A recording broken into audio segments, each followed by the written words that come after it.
Somewhere along the Bokokimbo River, in the afternoon heat of November 7, 1942, a Marine named Darrell Loveland and a few of his squadmates waded across neck-deep water toward the sound of rifle fire, killed 2 Japanese foragers, and then did something that had nothing to do with tactics at all. The Japanese had been butchering a hog for their own dinner. The Marines took it. They'd killed a hog for dinner, Loveland remembered years later. Of course, we left them in the jungle and roasted the hog. That is the whole war, some days compressed into one sentence. A firefight, 2 dead men, and a stolen dinner, told by a 19-year-old with no interest in making any of it sound like history. This particular column of Marines had a reputation to live up to before they ever set foot on Guadalcanal. And the reputation was not entirely honest. 3 months earlier, the 2nd Marine Raider Battalion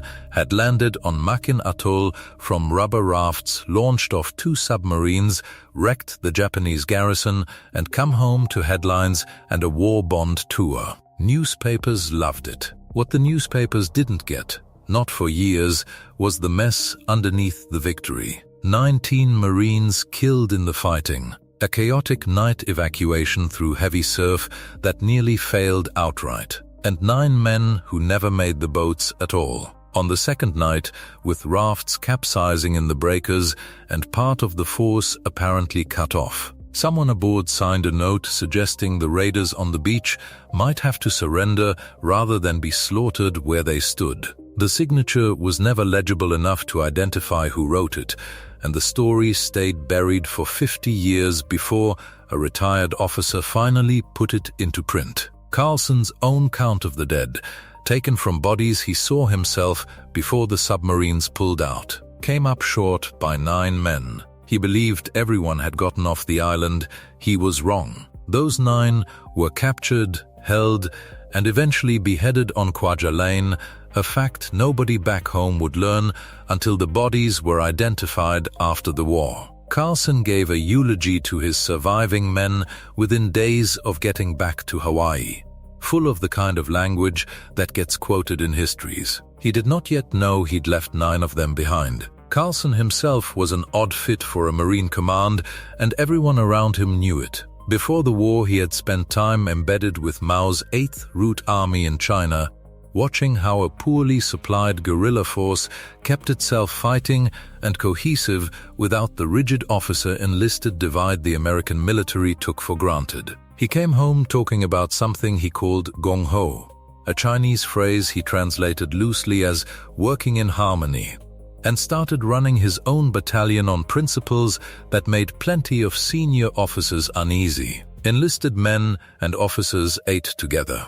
Everyone got briefed on the plan before an operation, not just the people giving orders. Some called it inspired. Some called Carlson a communist sympathizer to his face. Neither label changed what his men did once they were on the ground. By November 1942, the ground was Guadalcanal, and what Carlson was being asked to do had nothing to do with Makin's smash-and-grab style. A large Japanese force under Colonel Shoji was retreating east from a failed attempt to break the American perimeter, trying to slip around and rejoin the main Japanese positions on the far side of the island. Major General Alexander Vandergrift wanted that force found, harassed, and kept from reorganizing, and he handed the job to Carlson's raiders.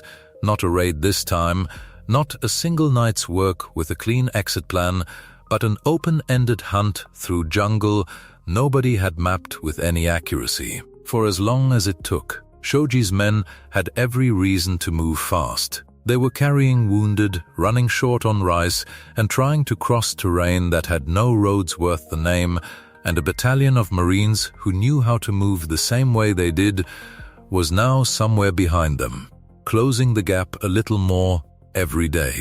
They came ashore at Aola Bay before dawn on November 4th, several hundred Marines splashing onto a beach lit by bonfires the advance party had built to guide the landing craft in. From there it was walking. Rivers crossed at neck depth, holding rifles and radios over their heads. Ridgelines climbed in humidity that soaked a uniform through in the first hour and never let it dry again. Boots rotted off men's feet before the boots themselves wore out, the skin underneath going soft and white and splitting at the seams, and there was no truck coming to swap them out for dry ones. Rations ran on whatever could be carried, plus whatever the jungle gave up.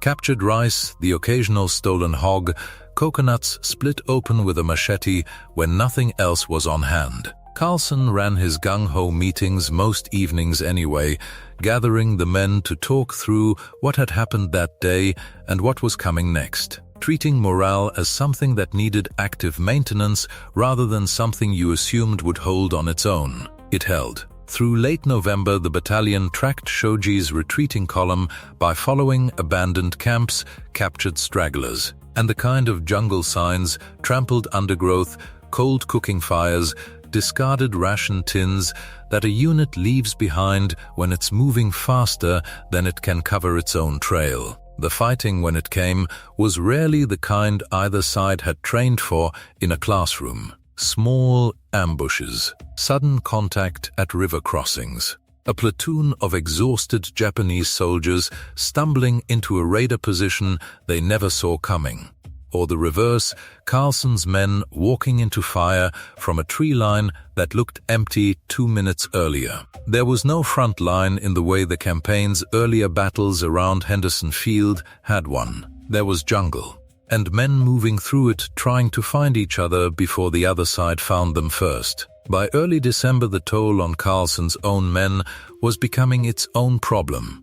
Jungle rot, dysentery, malaria, and simple exhaustion were pulling more Marines out of the line than Japanese bullets were. On December 3rd, Carlson called what would be the patrol's last Gung Ho meeting, gathered his remaining companies, and made a decision that split the battalion in two. The men who had been in the field longest, the ones closest to breaking down physically, went down toward the Marine lines to start heading home. Carlson took what was left and pushed up toward Mount Austen, where an earlier patrol had spotted a Japanese position that looked abandoned. It was not abandoned. The raiders had barely reached the site when an enemy platoon came in from another direction entirely, close enough that the first warning was gunfire rather than any sighting. Carlson's men went to ground, found what cover the slope offered, and settled into the kind of fight neither side could simply walk away from.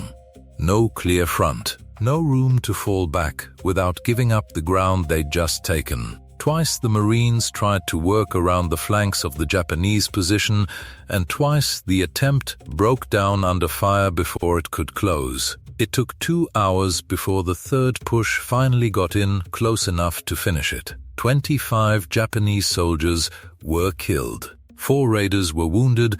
One of them did not survive the trip back to the aid station. The next day, December 4th, the battalion walked back into Allied lines on Guadalcanal nearly a month after they'd waded ashore at Aola Bay. Men who'd left carrying full packs came in gaunt, uniforms rotted through, some barely able to keep pace on the last few miles. A correspondent who met them called what they'd been doing a private war, which was as good a description as any, since for weeks the rest of the campaign had simply gone on without them, and they had simply gone on without it. The final accounting, once someone sat down to add it up, about 150 miles covered on foot, close to 500 Japanese dead, 16 raiders killed, 18 wounded. Carlson received the Navy Cross for it, his third of the war. He gave another eulogy after this one, for the men who hadn't made it back this time, and it read less like a victory speech than the first one had. What of the future for those of us who remain? He asked the men still standing in front of him, with the memory of the sacrifices of our brothers still fresh. It was the same question he'd been asking since Makin. Except this time there was no discrepancy waiting to surface years later, no roll call that would come up short after everyone had already gone home. Everyone who didn't come back from the long patrol, Carlson had counted himself on the ground before he ever gave the speech. The battalion he led up Mount Austen on its last day in the field was smaller by then than the one that had waded ashore a month earlier, and he knew exactly by how many, and exactly which names.